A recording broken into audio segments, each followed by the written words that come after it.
Bonjour et merci de regarder cette vidéo, j'espère que vous avancez à un grand pas sur vos projets, vous prenez toujours autant de plaisir à vouloir réaliser votre rêve.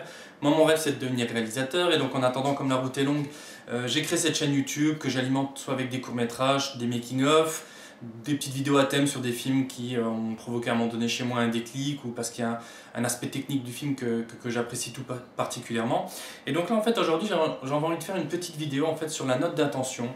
Parce qu'elle est souvent sous-estimée, voire totalement ignorée. Et moi, je vous avoue qu'au début, quand j'ai commencé à écrire des scénarios, à essayer de solliciter des producteurs, j'en avais pas forcément connaissance. Et je me suis peut-être cramé sur quelques projets parce que j'avais pas bien travaillé ma note d'intention. Enfin, des fois, elle était inexistante au début.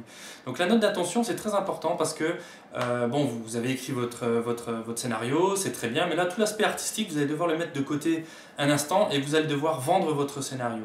Et donc la note d'intention va reprendre un ensemble d'éléments qui, à sa lecture, vont susciter, vous allez devoir susciter l'intérêt du producteur. Le producteur, en lisant la note d'intention, doit se dire ce projet dont ce scénariste me parle m'intéresse et je pense qu'ensemble on peut faire un bon film. C'est vraiment le but de la note d'intention.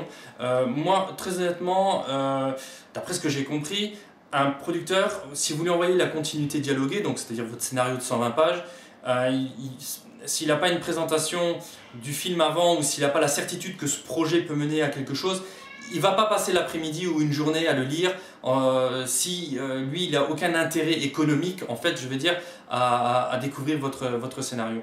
Donc la note d'intention, il y a des règles à respecter. Moi j'ai un peu composé, vous allez voir si jamais vous commencez à regarder cette vidéo et puis vous croisez ça avec 2-3 autres vidéos, vous allez vous rendre compte peut-être que chacun a son propre processus au niveau de la note d'intention. Mais là je vais partager avec vous celui que moi j'ai on va dire affiné au fur et à mesure des années et les informations qui à mon sens sont importantes. Bon, ça coule de source, mais les premières informations que vous devez mettre dans votre note d'intention, qui au final, je vais vous montrer directement, une note d'intention c'est un document, simplement voilà, c'est une page et demie, comme vous voyez c'est quand même très structuré. Vous allez reprendre donc bien évidemment le titre et le genre de votre film. Et vous allez tout de suite commencer par le pitch de votre film. Alors moi j'ai très longtemps sous-estimé cette histoire de pitch.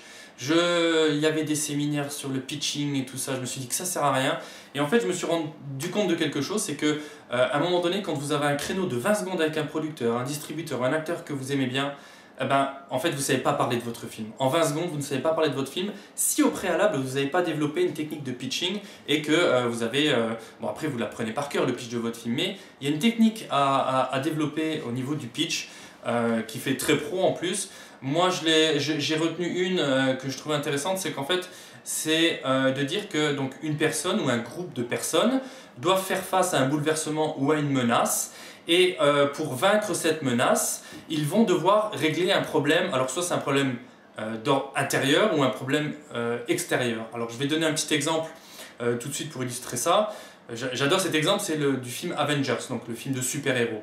Alors en fait c'est une organisation secrète qui, pour faire face à une menace extraterrestre, décide de fédérer des super-héros. Mais pour que la mission soit un succès, il faut que ces super-héros apprennent déjà à ne plus se battre les uns contre les autres. Pitch d'Avengers vendu.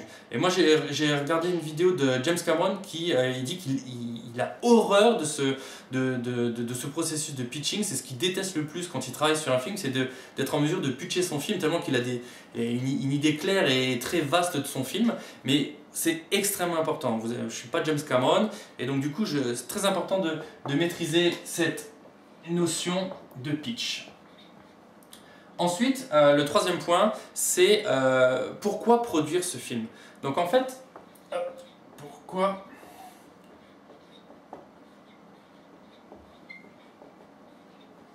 produire.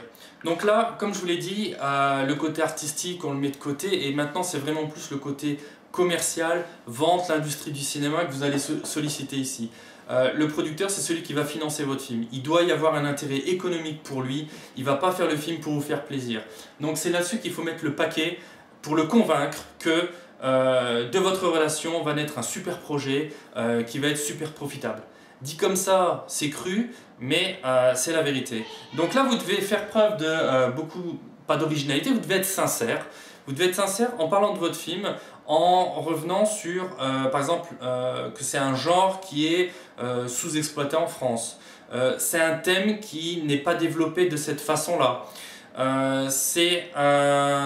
Le concept de votre film est fort et novateur. Voilà, c'est tout des choses comme ça que vous allez devoir mettre dans cette partie-là. Alors malheureusement, ça tient qu'à vous, c'est en fait de votre propre scénario que vous allez pouvoir développer ce paragraphe-là. Mais il est extrêmement important parce que en fait, le producteur, quand il lit ce paragraphe-là, il doit se dire « Bingo, il faut que je travaille avec cette personne, je vais en lire plus ». Donc une fois que le producteur trouve un intérêt de travailler avec vous, il va maintenant, enfin en tout cas vous allez lui donner des indications sur les personnages. Donc les personnages, donc là vous allez vous concentrer sur les personnages principaux de votre film, vous n'allez pas commencer à étaler les 20 ou 30 personnages de votre film, vous allez revenir forcément sur le héros, le meilleur ami ou on va dire oui, le meilleur ami et j'allais dire le méchant, l'antagoniste du héros. Donc ça c'est comme les 3 personnages sur lesquels il ne faut pas faire l'impasse. Et ce qui est important, c'est que quand vous parlez de ces personnages, de vraiment souligner la relation qu'ils ont les uns avec les autres, de manière à comprendre pourquoi est-ce que de leur interaction va naître un conflit en fait, parce qu'un film c'est que ça, c'est une succession de conflits. Et donc là, par exemple, moi je sais que quand je parle de mes personnages, j'ai toujours en tête par exemple le duo dans X-Men entre Charles Xavier et Magneto, qui ont le même but, donc la survie des X-Men, mais qui n'ont pas forcément la même approche de comment régler ce problème. Il y en a un, donc Magneto, il veut tout détruire pour qu'il n'y ait plus que des X-Men, et par contre Xavier, lui, veut plutôt que ça soit coopératif et que ça passe par, comment dire, par la diplomatie. Mais vous voyez, quand vous avez ce genre de relation très forte entre 2 personnages, et surtout là le héros et le méchant, c'est dans ce paragraphe-là qu'il faut vraiment le souligner, parce que si vos personnages sont plats, si de leur interaction ne naît pas grand-chose et qu'il n'y a pas de conflit, c'est déjà vraiment très très mauvais signe pour la suite du film. Donc faites attention à ce passage-là et c'est aussi une bonne occasion de revenir sur vos personnages et de voir s'ils sont vraiment forts et qui servent votre film, enfin en tout cas qui vont servir votre scénario à rendre le film plus intéressant. Donc voilà, ça c'était la présentation des personnages. L'élément suivant, c'est là, c'est l'élément personnel, c'est-à-dire que vous allez parler de vous. Là, il y a un peu d'intimité. C'est pourquoi est-ce que ce thème-là vous tient à cœur, dans quelles conditions vous avez écrit ce scénario, quelles sont vos influences cinématographiques ou de lecture, même musicales, de manière à ce que, à ce moment-là, le producteur se reconnaisse au travers de votre profil.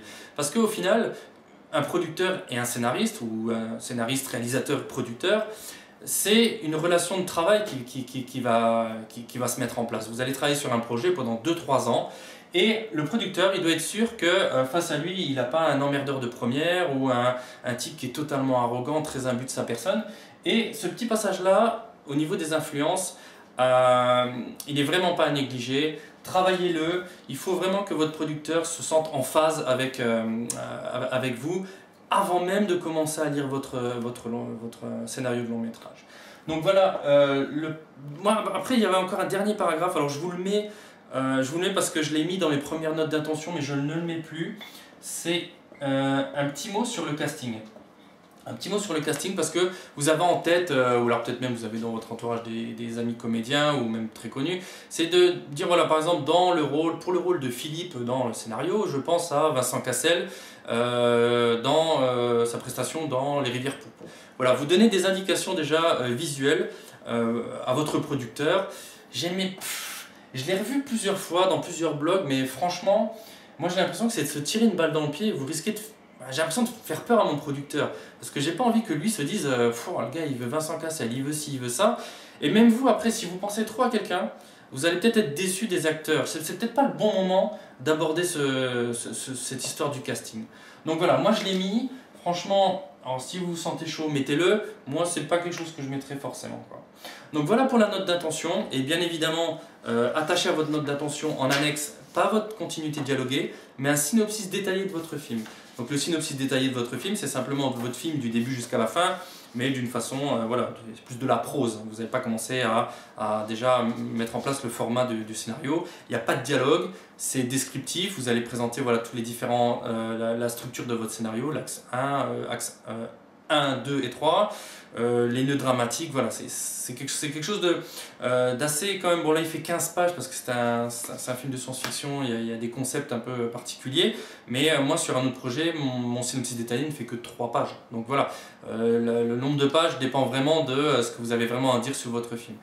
Essayez d'éviter 15, je trouvais que ça faisait beaucoup. Alors je vous ai montré un mauvais exemple, 15 je trouvais que ça faisait déjà beaucoup, surtout qu'après il y a encore un autre processus, vous savez, bon, après on a le traitement, le séquencier et tout ça.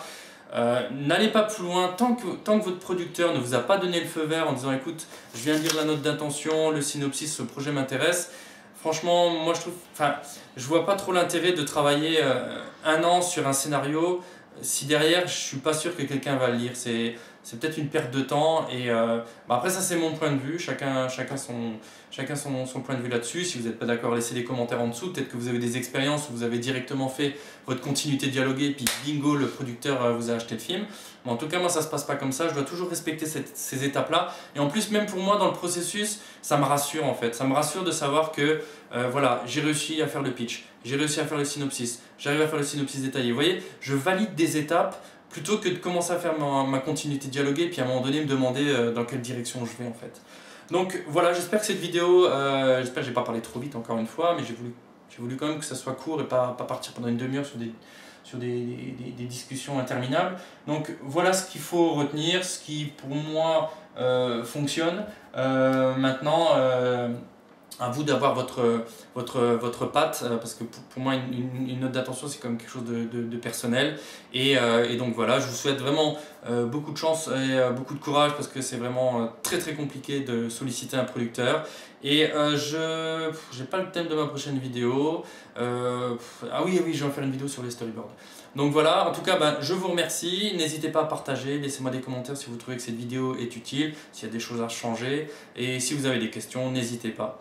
Voilà, donc je vous remercie puis à très bientôt.